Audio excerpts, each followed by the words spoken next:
Hindi mo pa ito alam, marami ka pang hindi nagagawa. Marami ka pang hindi alam. So what are these things, basic things, before we go to the nitty-gritty of our company? For us in this industry, mga kapuso, dalawa lang po ang uri ng tao sa mundong ibabaw. Those people living in this category we define as linear income.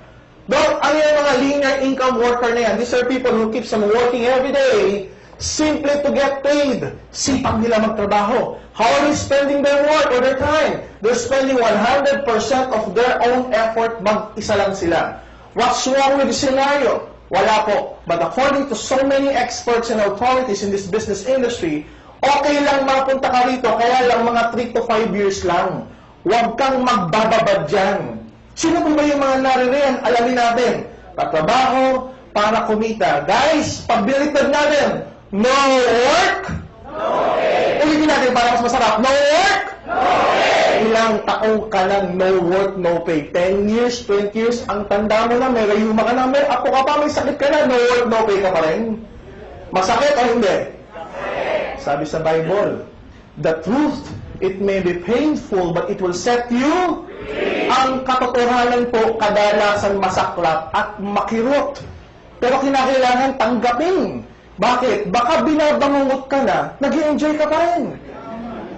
Oo nga naman, ilang taong ka lang no work, no pay.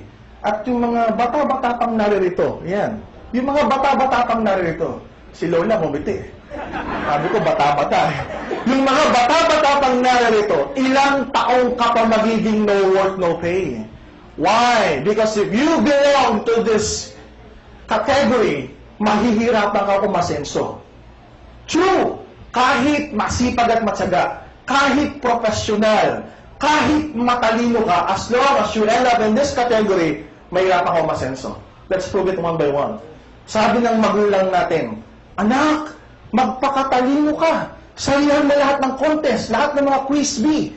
Pagkatapos mo mag-aral, maghanap ka ng trabaho. Mag-apply ka sa kumpanya at balang araw, yayaman ka din. Eto na, may kilala ko. Elementary, classmate ko, valedictorian. High school, valedictorian. College, cum laude. Nag-masteral pa. Tapos ngayon, empleyado. Hindi pa masok ng 3 months. May kita wala? Wala. Eh, di ba wala yung talino? Anong point ko? Professional. Sabi niya, pag professional ka, magiging asensado ka. Doktor na tulad ko, professional. Kinakailangan mag-clinic at magpasyente para kumita. Tama po ba? Doktor na walang pasyente, walang clinic, may kita wala? Abogado, number 1 sa bar exam, walang kaso, may kita wala? Huli, magising ka sa katotohanan. Professional na nga, hirap pa. Paano ka pa na hindi professional? E di mas nahihirapan ka. Tama mali? Sabi ng isang magaling na senador, ang tagumpay nasa sipag at itanong mo sa sarili mo yan, kung yan totoo, di dapat lahat ng magsasaka tagumpay. Dapat lahat ng mangingisda tagumpay. Di ba sino pa sisipag sa magsasaka at mangingisda? Alas 4:30 ng madaling araw, nasa dagat na, nagsasaka na, habang tayong lahat tulog pa. Sino pa sisipag sa kanila? Pag uwi ng bahay, may sariling bahay at lupa, wala. Baon nga sa utang eh. Nasaan ang tagumpay dun? What do I mean? If you put those attributes, those characteristics, those features that I've mentioned, pag nilagay mo sa linear income, you'll be frustrated. Mahihirapan kang umasenso. Ay, Dok, ano ba yung dapat namin mapag-aralan? It's what we define in this industry as residual income. Dok, ano yung residual income? This is an opportunity, a chance, a once-in-a-lifetime chance na darating sa buhay mo, hindi ka na nagtatrabaho, but you keep on getting paid exponentially. Dok, ano ibig sabihin yan? Natutulog ka na, kumikita ka pa rin. Limpak pa, gusto yung ba na gano'n? Eto maganda. Nagbabakasyon ka na, kasama yung mga mahal mo sa buhay, abay may kita ka pa rin limpak-limpak, gusto yung ba na gano'n? Eto yung nangyayari na ngayon, ayaw mo na ng kita. Abay, may kita pa rin. Maganda o na maganda? Sabi ng isa, Dok, ako kaya matulog sa trabaho ko bukas, may kita kaya ako? Para si Santi ka, huwag mo na gawin yun. So yung iba nagtatanong, Dok, nakakashock naman yung sinasabi mo. Guys, kung ikaw shock, imagine mo ako. 11 years ago, doktor ako, professional, postgrad, ang taas ng pinag-aralan ko. Tapos may isang taong hindi ko kilala. Sasabihin sa akin, Dok, darating ang time, hindi ka na nagkiklinik, wala ka ng pasyenteng tinitignan, natutulog ka na lang, kumikita ka pa rin. Imagine mo yung kasyakan ko na-experience na yun. Kaya kung ikaw nabibigla ka, mas nabibigla ako noon. Until ipinaliwanag sa akin kung paano. Paano? Through an equation. Sabi sa akin, girls, guys, with what you're doing, you're spending 100% of your own effort, mag-isa ka lang. With what we're preaching, you have the chance to have 1% of 100 people. Sabi ko, paano nagkaiba yun? Parang pinagbaliktad mo lang yung prosyento at mga zero. Sabi sa akin, with what you're doing, sa ginagawa niyo po ngayon, pag bukas, Tuesday, hindi ka pumasok, nagkasakit ka, tanggal yung 100%. No work? Kahit masipag, matyaga, professional, matalino ka pa. With what we're preaching, mawala ka man sa 100, abay may 99 ka pa. And of this 99, may 1% ka pa rin on each and every one of them. May kita wala. And that's what you call residual income. Eh, sino ba yung nagpauso niya? There's this guy by the name of J. Paul Getty. Sabi niya, I would rather have 1% of so many people than to spend 100% of my effort alone. Sino ba si J. Paul Getty? Siya po yung kauna-unahang bilyonaryo sa United States of America. In short, naging bilyonaryo po siya. Pesos, dollars. Sipin nyo, naging bilyonaryo in dollars. At siya rin ang nagsabi, if you, sabi kasi ng iba, Doc, baka kaya kakikita ng ganyang kalaki, kinakailangan, milyon-milyon din yung ilabas mo.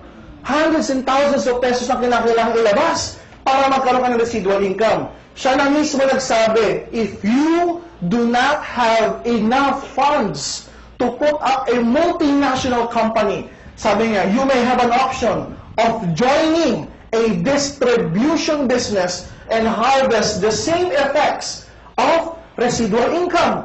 Ganun din pala if you join a distribution company. That's why AIM Global, Alliance in Motion Global Incorporated, is a distribution company.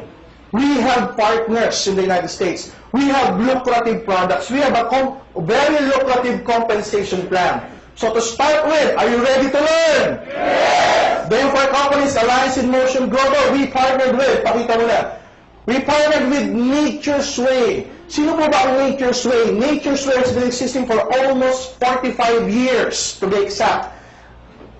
This is a $1 billion a year company. Yeah, $1 billion a year company. All of their products are medically proven, scientifically researched. They have more than 200 medical doctors, scientists, herbalists, researchers developing, formulating new product lines. But what I love about this great company is this. All of their products have very high ORAC value. Doc, ano yung ORAC value? Stands for Oxygen Radical Absorbance Capacity. Doc, ano ba ang ORAC na yan? Mini-measure niya yung mga elements that we call antioxidants. Doc, ano naman yung antioxidants? According to so many research done, not only by Nature's Way, but a lot of independent medical communities, ang sanhipo ng lahat ng sakit sa buong mundo, mula sa simpleng ubot-sipon hanggang sa pinakamalalang cancer at even AIDS ang may kasalanan, free radicals. E nasan po ang free radicals? It's in the air that we breathe in. Question, may iwasan po ba ang hangin? Pag inaiwasan mo ang hangin, abay, kinuha ka na ni Lord. Hindi natin may iwasan yan.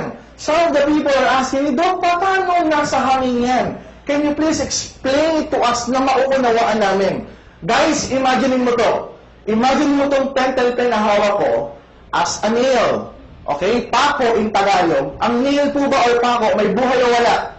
Ilagay mo yan sa isang tabi. And the free radicals that I'm talking about, itong mga free radicals that I'm talking about, okay, they usually take action on anything, even on nails.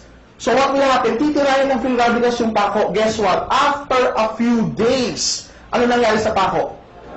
Very good. Alam na alam nyo, kinakalawang. Kaya katawan natin, may buhay o wala? Meron yung buhay, and worst of all, kinakalawang din yan.